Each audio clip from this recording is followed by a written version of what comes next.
우리가 죄하면은 주로 생각하는 것이 사람을 죽였다, 도둑질을 했다, 간음을 했다.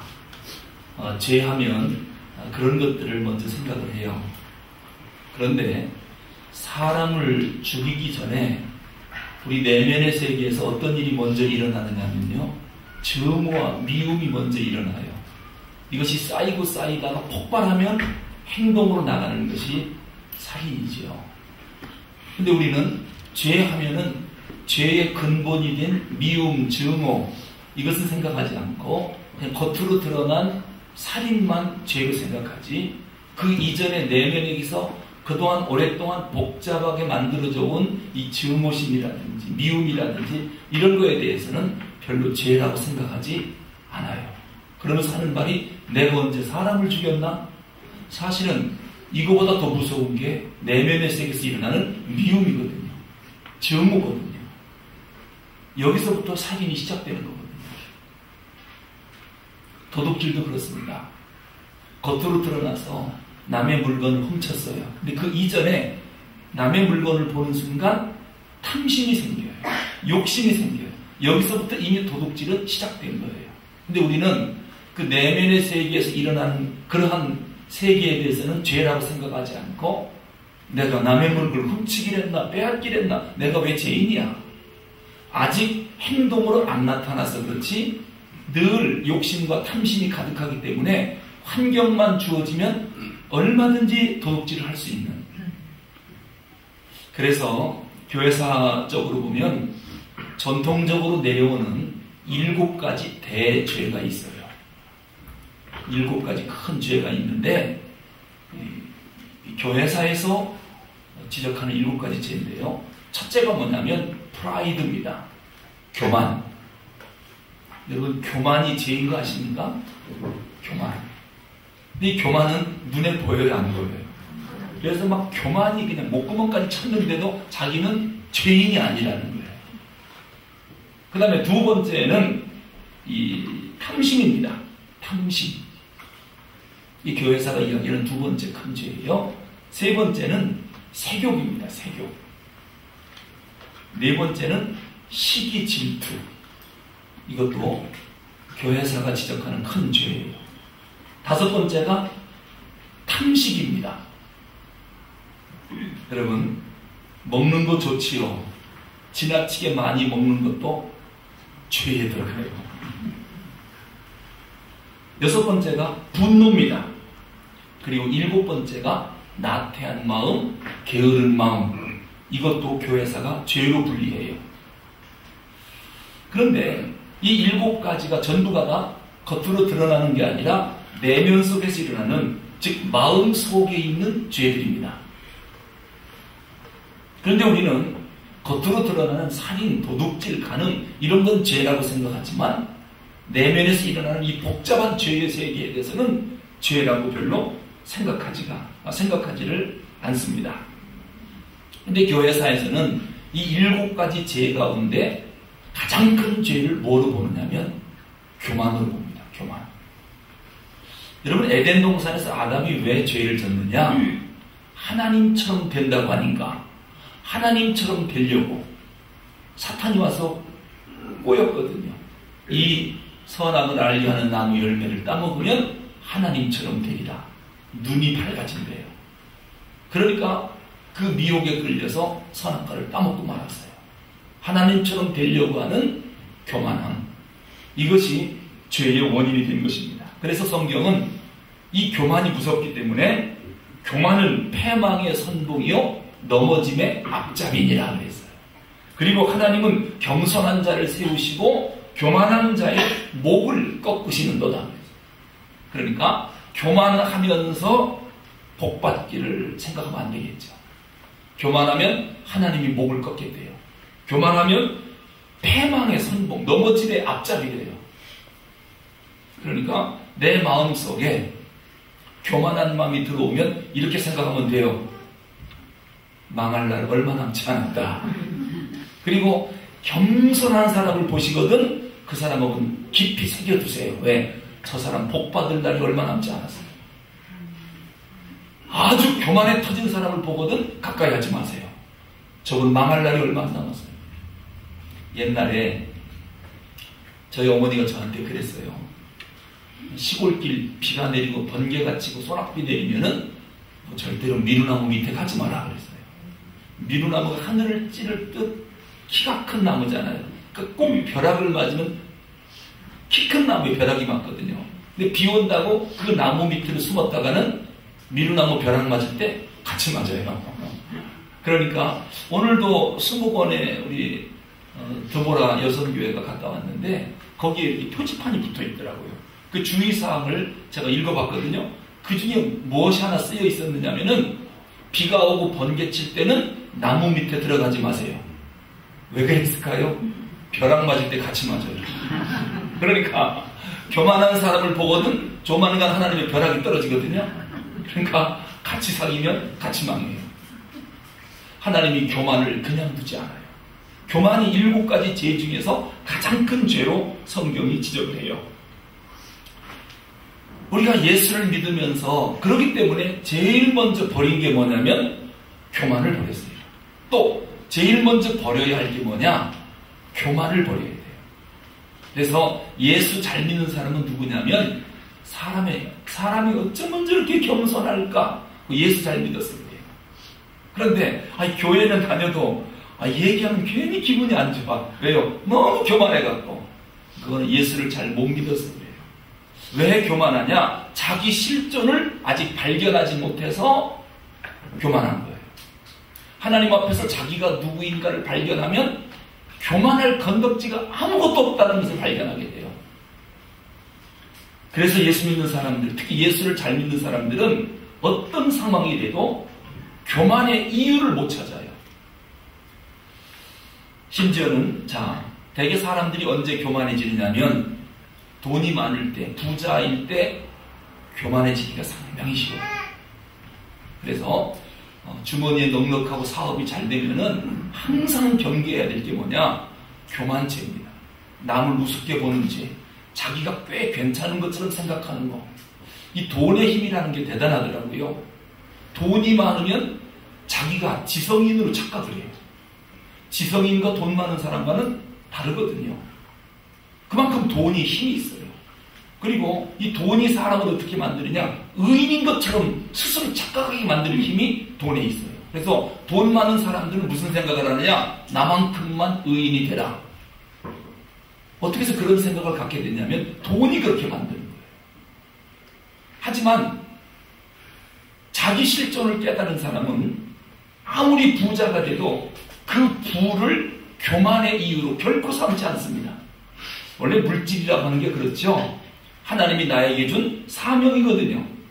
나는 단지 하나님 앞에 청지기일 뿐이에요. 그래서 물질에 대한 우리 그리스도인들의 생각은 사명이다. 그 물질 앞에 나는 청지기다. 이것이 정확한 인식입니다. 특히 돈이라고 하는 것은요, 사명 따라 나한테 오는데 이 사명을 잘 감당하면 하나님이 계속 공급할 것이고, 사명 감당하지 않으면 돈이야말로 돌고 도는 게 돈이에요. 저는 부자와 가난한 자를 좀 설명해 달라고 하면은 저는 그렇게 설명해요. 시간 차이. 아시겠습니까? 부자도 사명 감당하는 거, 청지기 역할 안 하면 시간 차이입니다. 언제 없어질지 모릅니다. 가난한 사람도 있는 걸 가지고 사명 감당 잘하면 하나님이 언제 부어주실지 몰라요. 있다고 교만할 것도 없고 없다고 비굴할 것도 없어요. 하나님 앞에 정직하고 성실하면, 교만하지 않고 겸손하면 물질 공급은 하나님이 하십니다. 그런데 보통 사람들은요, 이 부를 갖고 있으면 교만에 빠지기 쉬워요. 예수님은 그랬거든요. 네 오른 눈이 범죄하거든 차라리 빼버리고 한쪽 눈을 갖고 천당 가는 게 낫다. 네 손이 범죄하면 잘라버리고 한 손을 갖고 천당 가는 게 낫다. 물질이 만약에 너를 교만하게 만들고 너를 착각하게 만든다면 차라리 가난해서 천당 가는 게 훨씬 낫다라고 말씀해요. 그런데 이 부라고 하는 것은요, 물질의 부만 이야기하는 게 아니에요. 남들보다 공부를 많이 해서 지식이 많은 사람, 이런 사람들도 교만하기가 쉬워요. 삼가 조심해야 됩니다. 남보다 머리가 좋고 특별한 재능이 있고 공부를 잘했다, 공부를 많이 했다, 이것이 사명이에요. 이것도 사명이에요. 왜 하나님이 나에게 남달리 지식을 많이 주셨을까? 청지기 역할을 잘 감당하는 거지, 못 배운 사람 무시하라고 많은 지식을 준 게 아니에요. 이건 건강도 마찬가지입니다. 왜 나는 남달리 건강할까? 몸 아픈 사람 무시하라고 그런 게 아니라, 자기 건강을 자랑하라고 준 게 아니라 역시 사명이에요. 청지기 역할을 잘 감당하라고 남달리 건강을 주신 거예요. 그렇기 때문에 우리는 부든 지식이 많든 건강하든 이건 결코 자랑거리가 못 돼요. 교만거리가 못 돼요. 이건 하나님 앞에 사명을 많이 받았고 일을 많이 하라고 하는 청지기 역할로 하나님 맡겨준 거에 지나지 않는데, 그걸 마치 내가 만들어 놓은 것처럼 교만의 이유로 삼는다면 하나님 앞에 심판을 받습니다. 그래서 그리스도인은 어떤 환경, 어떤 상황이 와도 최소한도 교만하지는 않습니다. 그런데 오늘 9절에 보니까요, 우리가 자랑해야 할 게 있답니다. 자랑해야 할 거. 9절 읽어보겠습니다. 낮은 형제는 자기 높음을 자랑하고, 자 보세요. 낮은 형제는 자기의 높음을 자랑하고, 10절 부한 자는 자기의 낮아짐을 자랑할지니. 여기서 우리가 교만과 자랑을 구분할 줄 좀 있어야 되겠어요. 교만은 절대로 하면 안 됩니다. 이거는 망하는 지름길입니다. 교만하면. 그런데 자랑은 이 카우카스토라고 하는 말인데요. 사실 우리가 하나님 앞에 좀 자랑거리가 있어야 돼요. 하나님 앞에 좀 내놓고 자랑할 만거리가 있어야 됩니다. 난 애초에 자랑할 게 아무것도 없다. 이것도 헛되고 저것도 쓸데없고. 여러분 그렇게 산다면 그 사람은 뭐 산 사람이 아니라 죽은 사람이죠. 우리가 하나님 앞에 좀 자랑거리가 있어야 되지 않겠나? 그러면 하나님 앞에 무엇을 자랑해야 하는가? 오늘 성경은 자기 낮아짐을 자랑하라고 말씀합니다. 그래서 예수 믿는 사람들은 자랑하되 한 가지, 나의 낮아짐을 자랑하는 거예요. 자, 그러면 낮아짐이 뭔데 그거를 자랑하라고 하느냐? 타페이노스라고 하는 단어예요. 낮아짐이라고 하는 말이 타페이노스. 영어 성경에서는 낮아짐을 셀프 베이스먼트라고 되어 있어요. 이게 뭐냐면 자기의 근본, 자기의 기본을 생각하고 그리고서 자랑하라는 거예요. 이게 무슨 얘기냐면 내 근본이 뭡니까? 나의 낮아짐을 자랑해야 되는데, 이 나의 낮아짐이라고 하는 게 뭐냐면 원래 근본을 생각하면 내가 자랑할 게 있다는 거예요. 여러분, 나의 근본이 뭐냐면요, 원래 죄인이거든요. 예수님 아니었으면 우리는 그냥 지옥입니다. 어린 반풀치도 없습니다. 천당 꿈도 못 꿉니다. 우리는 유황불이 펄펄 끓는 영원한 지옥에서 영원히 살아야 할 죄인들입니다. 이게 셀프 베이스먼트예요. 원래 우리가 본질이 그런 사람이었습니다. 그런데 하나님의 은혜로 구원받았어요. 원래 마귀의 자식이었던 너희들을 예수님이 살려 하나님의 자녀로 소속을 변경시켜줬거든요. 이게 우리의 실존입니다. 그러니까 내가 원래 누구였던가? 나 지옥 갈 사람이었어요. 나 원래 마귀 자식이었어요. 그런데 지금 이 은혜 속에 하나님의 자녀로서 이 많은 축복을 받았다. 이게 어찌된 일인가?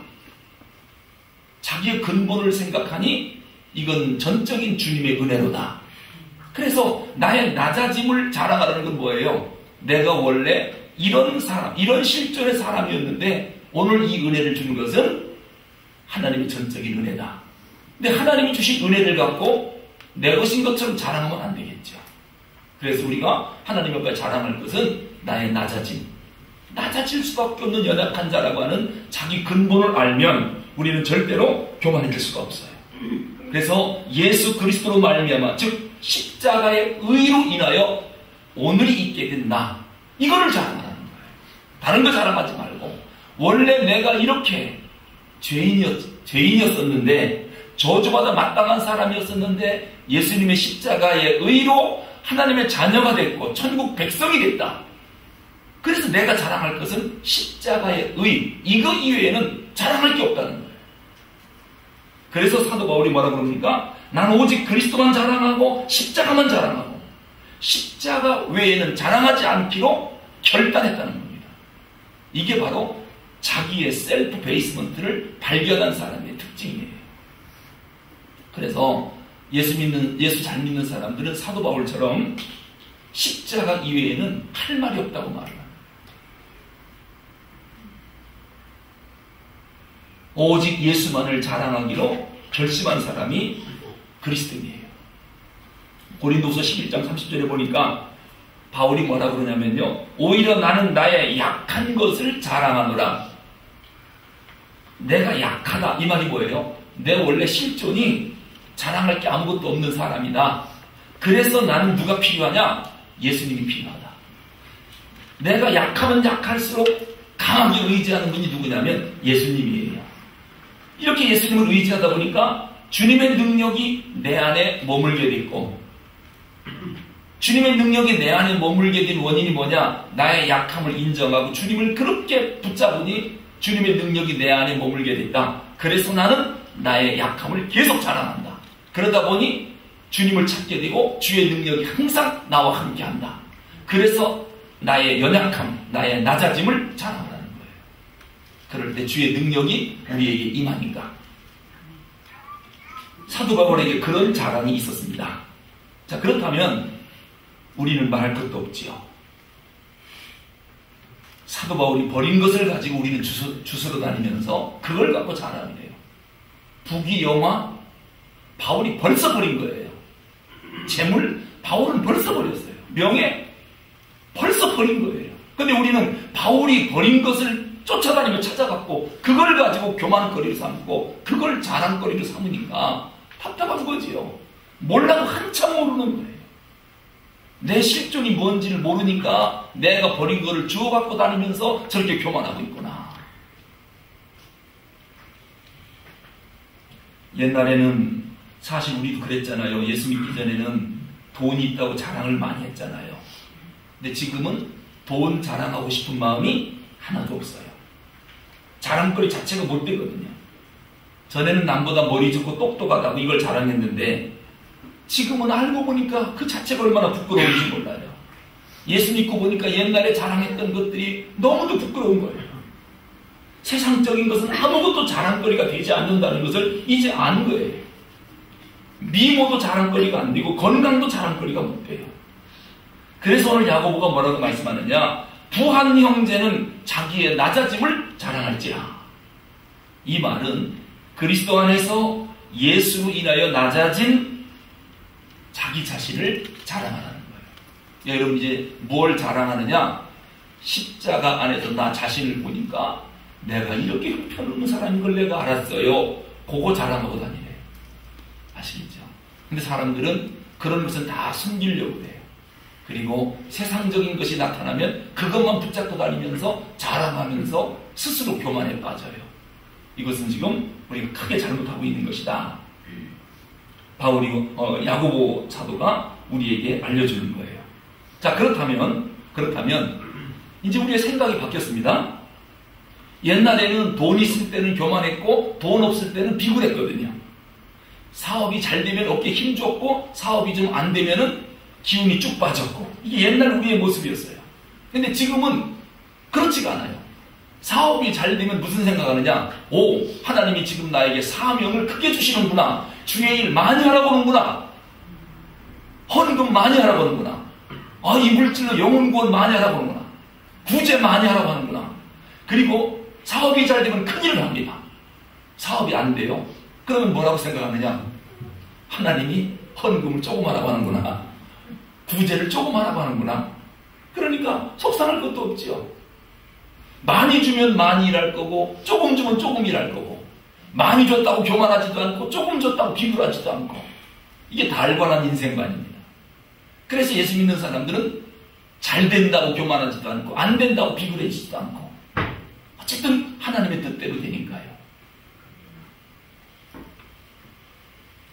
예수 믿고 난 다음은 더 이상 그런 것들이 자랑거리가 안 되는 거예요. 예수 믿기 전에는 정말 죽자 사자 매달렸던 것들이 있어요. 그런데 예수 믿고 보니까 별것도 아닌데 그것 때문에 죽네 사네하고 매달리는 거예요. 별거 아닌 거 가지고 지금까지 생명 걸고 싸운 거예요. 이것을 발견하는 겁니다. 그래서 성도들은 하나님 앞에 자기 실존을 발견하고 나의 낮아짐을 자랑할지니라 그랬습니다. 특히 오늘 본문에 보니까 낮은 형제, 부한 형제, 낮은 사람, 가난한 형제, 부한, 가난한 자나 부한 자나 전부가 다 형제라고 하는 단어를 쓰고 있는데, 낮은 형제는 자기의 높음을 자랑하고 부한 형제는 자기의 낮아짐을 자랑하라 라고 말씀해요. 부한 자나 가난한 자나 전부가 다 형제라고 불러요. 형제. 똑같은 형제라고 하는 거예요.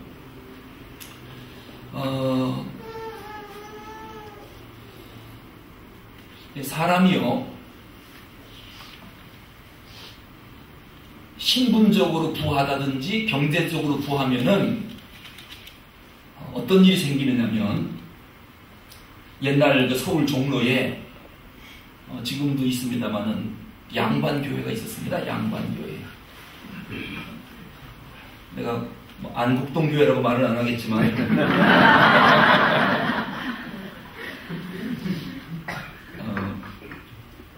그 어떤 일이 있었냐면요, 그 노예, 즉 종들은 신분이 백정이니까 상놈이란 말이에요. 상놈. 이 백정들이 예수를 믿기 시작하니까 집에서는 노예처럼 종처럼 부림을 당하다가 인격 모독을 당하다가 교회 오니까 형제님, 자매님 불러주니까 이게 너무너무 기분이 좋은 거예요. 그러니까 이 백정들은 오직 어디만 가려고 그래요? 교회만 가려고. 왜? 거기 가면 인격적인 대우를 받고 신분 차별을 안 두니까. 예수를 누가 잘 믿겠어요? 양반과 백정 가운데. 백정이 잘 믿지요. 어느 날 임직 투표를 했습니다. 장로를 뽑는데 누가 표를 많이 얻었겠어요? 백정이 표를 많이 얻었지요. 그래가지고 양반은 장로가 안 됐는데 백정이 장로가 됐어요. 그러니까 양반들이 백정을 향해서 장로님 불러야 되거든요. 이게 자존심이 상하는 거예요. 어떻게 백정한테 우리가 장로님이라고 할 수 있느냐. 그래서 양반들이 밖으로 다시 나와서 세운 교회가 안국동 교회예요. 그리고 거기는 양반들만 모이는 교회예요. 양반들만. 얼마나 자기의 높음을 자랑하는지 몰라요. 하늘 높은지 모르는 거죠. 그러니 그런 교회에 누가 찾아가겠습니까? 그런 교회가 부흥이 되겠습니까? 여러분, 교회도요, 백정도 장로가 될 수 있고 장로도 집사가 될 수 있고 얼마든지 그럴 수 있는데, 이 양반교회에서는 그걸 이해를 못하는 거예요. 아마 그 안국동 교회는 예수님이 찾아가서 등록하려고 해도 안 받으실 거예요. 예수님이 가도 안 받으실 거예요. 여러분, 바다가 왜 큰 줄 알아요? 바다가 왜 크냐면 다 받아들이니까. 다 받아들이니까. 그리고 바다가 큰 이유는 가장 높은 데 있어요? 가장 낮은 데 있어요? 낮은 데 있어서 큰 거예요. 낮은 데 있다 보니까 별의별 게 다 들어오는, 온 전 세계 강에서 별의별 물들이 다 들어오고, 썩은 물도 들어오고 독한 물도 들어오고 쓰레기도 들어오고. 그래도 바다가 거부하는 적이 없어요. 다 받아들여요. 다 받아라. 그래서 받아요. 그리고 가장 낮은 곳에 있으니까 다 받으니까 클 수밖에 없죠. 근데 받아들이기만 하고 놔두면 썩은 물이 될 텐데, 바닷물에는 소금 성분이 있어서 썩은 물을 정화시키는, 살리는 능력이 있어요. 그래서 바다는 어떤 썩은 물이 들어오고 독한 물이 들어와도 생명수를 다 자정 능력이 있어서 바꿔줍니다. 이게 바다예요. 저는 우리 교회도 그런 교회가 됐으면 참 좋겠어요. 절대로 우리 둘의 교회는 높은 곳에 위치하면 안 돼요. 창립 정신이 뭡니까? 가난한 자에게 복음을 전하고 낮은 자를 섬기는 것이 우리 교회 설립 정신이거든요. 예수님도 이 땅에 오셔서 제일 먼저 찾아간 것이 헤롯 왕궁이에요? 아니면 고아나 과부나 세리나 누구를 찾아갔어요? 사회에서 소외되어 있는 버림받은 이런 사람들을 주님이 찾아가서 죄인의 친구라고 하는 별명까지 얻게 됐잖아요. 그러니까 우리 드레교회가 가장 낮은 곳에 위치해서 누구든지 다 받아들여요. 누구든지 다 받아들여요. 넌 안 돼, 넌 안 돼. 그런 게 어디 있습니까? 다 받아들이는데 거기에는 뭐 죄인, 사기꾼, 별의별 사람이 다 와도 괜찮아요. 단 우리에게는 자정 능력이 있어야 돼요. 주님의 보혈로 깨끗이 씻어서 새 사람을 만드는 능력이 우리 교회에 있어야 돼요. 근데 온갖 별의별 사람이 다 들어와가지고 우리까지 그들을 따라가서 다 그냥 나쁜 사람이 됐다. 이건 바다가 아니죠. 이건 바다가 아니죠. 하여튼 누구든지 오라. 우리 공동체에 오면 새 사람 된다. 새로운 피조물이 된다. 이게 강력한 교회입니다. 절대로 교회는 문턱이 높으면 안 돼요. 아시겠죠? 문턱이 높으면 안 돼요. 원래 익은 곡식은 고개를 숙이는 법이거든요. 그렇죠? 익은 곡식은 고개를 숙여요. 자, 새 가족이나 한 가족이나 아니, 교회에 처음 들어오면은 우리 다 익은 곡식들 아닙니까? 고개를 팍 숙이라는 얘기예요. 이 말이 뭐예요? 인사 잘하는 얘기예요. 내가 누군데 인사를 해? 나는 지금 인사를 받을 위치에 있는 사람이야. 이걸 보고 이제 교만이라고 그래요. 이걸 교만이라고 그래요. 감히 주님 앞에서 인사를 받을 위치에 있는 사람이 어디 있습니까? 지옥에서 간신히 건진받은 사람들이, 하나님의 은혜로 살아가는 사람들이 내가 누군데 말이야. 이건 절대로 하나님 앞에서 해서는 안 돼요. 고개를 숙여야 돼요. 그런데 어느 새 가지고 오니까요, 김 집사가 고개를 못 숙이고 막 딱 들고 쳐다봤어요. 그랬더니 새 가족이 뭐라 그러느냐? 왜 짜려봐? 안 오면 될 거 아니야. 근데 짜려본 게 아니라 김 집사 눈이 위로 쪽 째졌어요. 자기는 쳐다봤는데 눈이 째진 걸 어떻게 해요? 이 말은 뭐냐면 새가족, 새신자들은 조그만 일에도 오해를 하고 스스로 시험 들어요. 너무 상처를 잘 입어요. 그래서 우리가 새가족이나 한가족들이나 믿음 약한 사람들이 오면 삼가 조심해요. 갓 태어난 어린 아기가 여러분 목욕시키려면 얼마나 조심스럽습니까? 꽉 찌면 깨질 것 같고 놓칠 것 같고 이렇게 소중하게 다루듯이 새 생명을 다뤄줘야 돼요. 그 앞에서 고개를 쳐들고 다니면서 그냥 눈 째진 사람이 싹 쳐다보고 다니면 교인 다 떨어져 나가요. 다 떨어져 나가요.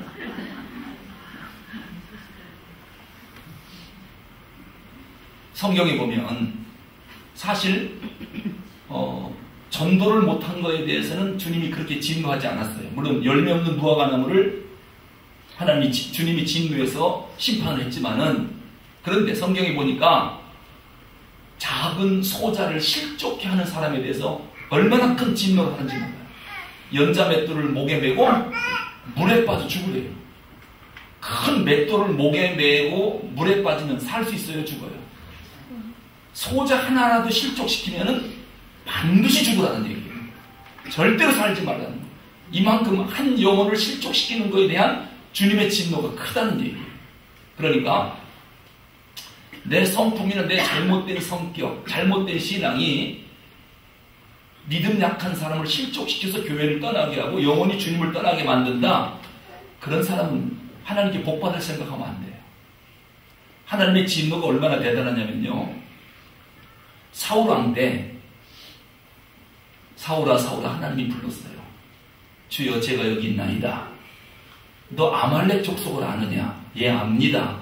400년 전 우리 선조 모세가 이스라엘 백성들을 출애굽해서 광야로 이끌어 가나안 땅으로 오는 노정에 끈질기게 우리 백성을 괴롭히고 학대하고 연약한 자를 죽이고 그랬던 민족입니다. 그래, 내가 알고 있다. 너 지금 군대를 이끌고 가서 아말렉 족속을 쳐서 죽이는데 살아있는 건 다 죽여라. 심지어는 짐승 한 마리도 살려두지 말고 다 죽여라. 이게 뭐냐면요, 하나님의 일이, 하나님의 역사가 진행되는데 내 성격이나 내 잘못된 판단이나 이런 것으로 하나님의 일을 무산시킨다든지 방해한다든지 이 부분에 대해서 하나님이 뭐라고 그래요? 절대로 용서 안 한다. 400년 후라도 하나님이 기억하고 있어요.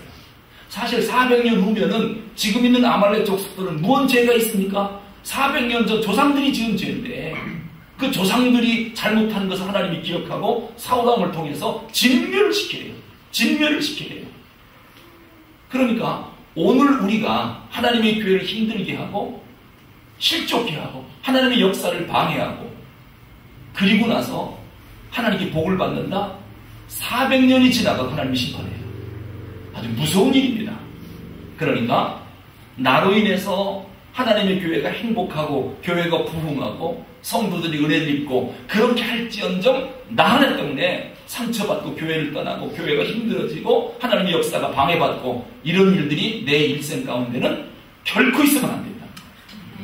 하나님의 진노가 얼마나 무서운지 몰라요.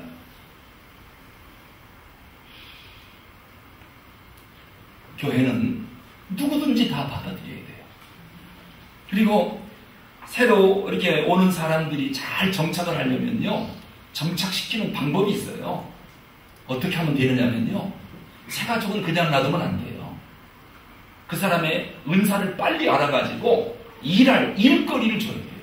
그러면 즉시 정착을 하고 우리 공동체로 이렇게 정착을 할 수가 있어요. 그런데 새 가족이 왔는데도 한 달, 두 달, 1년, 2년이 지나가도 은사도 발견 안 하고 일거리도 안 주고 그냥 교회만 다니게 하면 결코 교회 정착을 못합니다. 언제 떠나도 떠날 사람들이에요. 왜냐? 신앙생활 하다 보면 시험거리가 오거든요. 그러면 자기가 교회에서 맡은 역할이 없으면 떠나기도 쉬워요. 그래서 새 가족이 오면 저분이 어떤 분인가, 우리는 가만히 새 가족 같은 사람 보면 옆에 가서 한번 같이 예배를 드려봐요. 근데 유난히도 찬송을 잘해요. 그러면 예배 끝나고 나면 오늘 찬양 너무너무 은혜 받았어요. 찬양대 섰으면 좋겠어요. 그리고서 찬양대를 막 추천하는 거예요.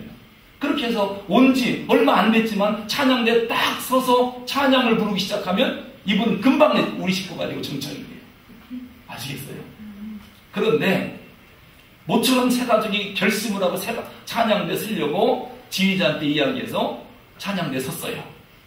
그런데 옆에서 김집사가 있다가, 김집사가 아니라 차집사가 있다고.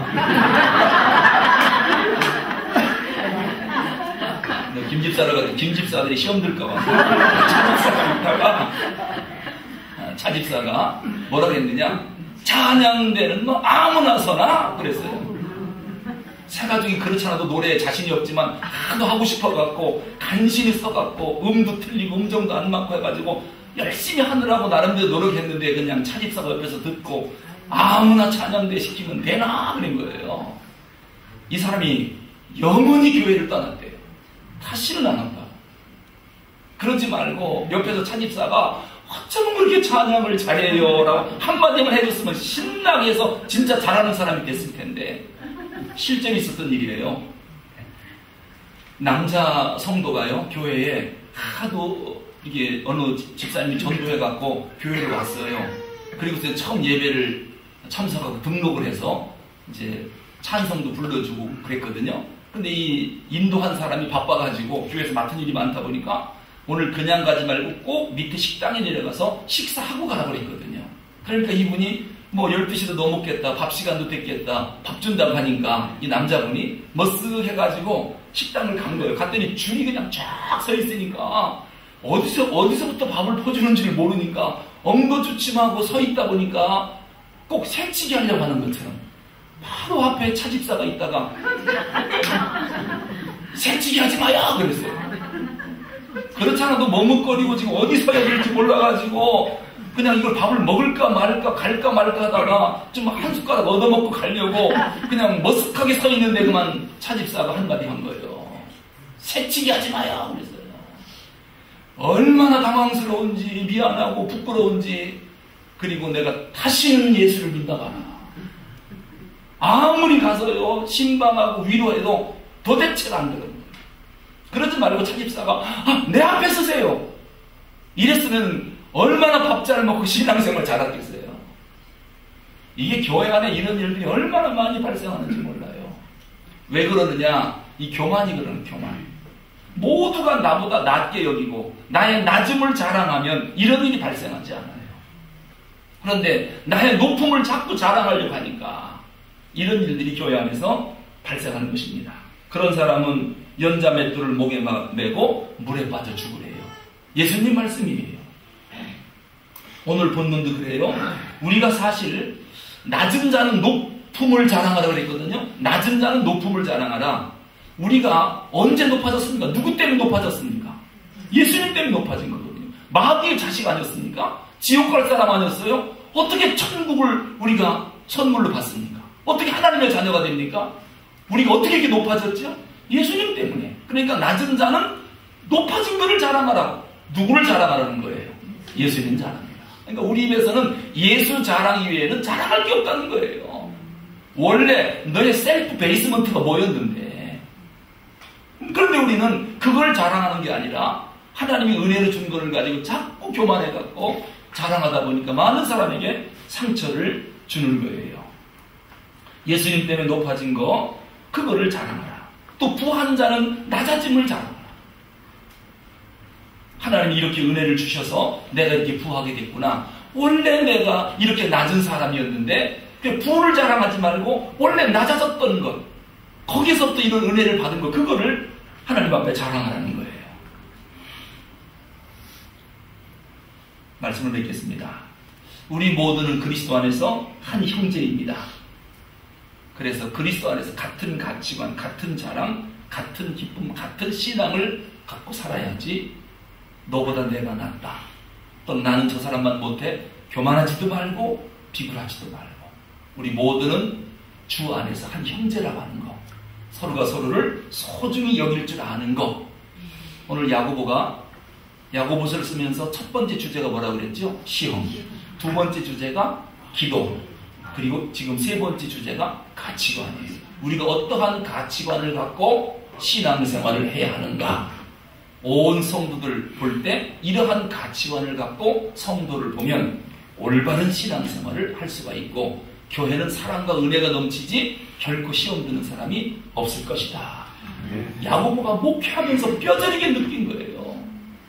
하나님의 은혜로 저런 복을 받았는데 왜 저렇게 교만해갖고 교회 앞에 서갖고 성도들을 다 시험 들어서 내쫓이는가. 이것이 가슴이 너무 아파서 기독교인의 가치관을 지금 설명해 주는 거예요. 우리가 원래 어떤 사람이었는데 오늘 어떤 사람이 됐는가. 이 가치관을 결코 잊지 말라는 것입니다. 기도하겠습니다.